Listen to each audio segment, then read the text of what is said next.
Sir आप बता दीजिए, आज आपका पूरा ट्रिप ये 5,000 करोड़ के ऊपर प्रोजेक्ट्स आप इनॉग्रेट कर रहे हैं, इनका सिग्निफिकेंस क्या है और ये पूरा देश को कनेक्टिविटी कैसा बचाएगा? इसके लिए तो मैं वहाँ जो कार्यक्रम में वहाँ बोलूंगा।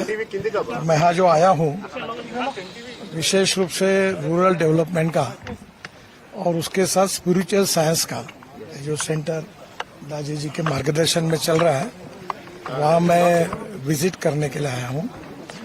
मैं खुद एग्रीकल्चर में काम करता हूँ और 4 चीनी मिलें चलाता हूँ, ऑर्गेनिक फार्म में काम करता हूँ।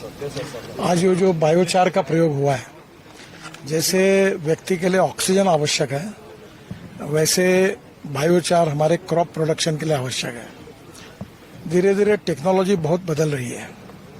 मैं अक्सर 2 बातें याद रखता हूं कि innovation, entrepreneurship, science, technology, research, skill and successful practices, we name it as knowledge and conversion of knowledge into wealth is the future.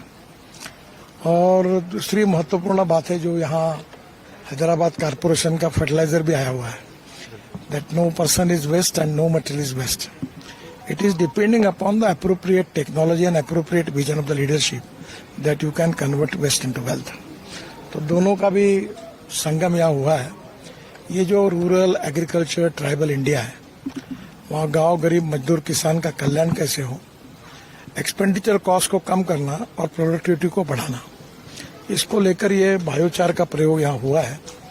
मैं भी थोड़ा बहुत इसमें काम करता हूँ और इसका महत्व जानता हूँ। ये बहुत उपयोगी है और हमारी जमीन में जिस प्रकार के हमारे पास फर्टिलाइजर हम यूज करते हैं, तो केमिकल फर्टिलाइजर यूज ज्यादा करने से जमीन खराब होती है। ये जो ऑर्गेनिक वे है, मेथोलॉजी है, उसमें बायोचार बहुत इम्पोर्टेंट है। और हमारे यहाँ जैसे जो एग्रो बायोमास है, जैसे cotton straw, wheat straw, rice straw, bagasse, तो इसका क्या होता है कि हम लोग इसका कुछ कर नहीं पाते, कुछ तो जानवर भी नहीं खाते, तो इसको उपयोग करके इसका बायोचार बनाया। और ये बायोचार के बाकी भी उपयोग बहुत ज्यादा है, जैसे दाजी जी ने बताया है, पर एग्रीकल्चर में इसका उपयोग बहुत ज्यादा है और मैं खुद इसका अनुभव करता हूँ। मेरे यहाँ 1 एकड़ में 88 टन गन्ना हुआ और 1 एकड़ में 14.5 क्विंटल तूर हुई। It is because of biochar. तो ऑर्गेनिक फार्मिंग है। तो मैं पहली बात तो यही कहूंगा कि यहाँ इस विषय के छोड़कर बाकी किसी सवालों का मुझे जवाब नहीं देना, पर एक बात मैं कहूंगा कि ये जो सोशो इकोनॉमिक ट्रांसफॉर्मेशन का जो एक प्रयोग है, एक तरफ हमारे गांव गरीब मजदूर किसान, उनको प्रगति और विकास का मार्ग बताए आर्थिक दृष्टि से, और दूसरी ओर स्पिरिचुअल साइंस का उपयोग करके उनके जीवन को हम समृद्ध, संपन्न और सुखी कैसे करें, दोनों का समन्वय यहाँ है। 2 साल पहले मेरी मुलाकात हुई थी, मेरी बहुत इच्छा थी यहाँ आकर देखने की। आज काफी कुछ बातें मुझे देखने के लिए मिली। अगले बार मैं रहने के लिए आऊंगा ताकि यहाँ से बहुत सी बातें समझने की कोशिश करूँ।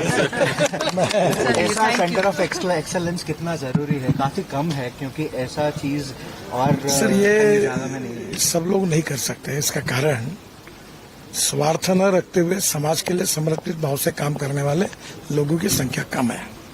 उसमें से एक है, और ये केवल यही नहीं है, इसमें मॉडर्न दृष्टिकोण है।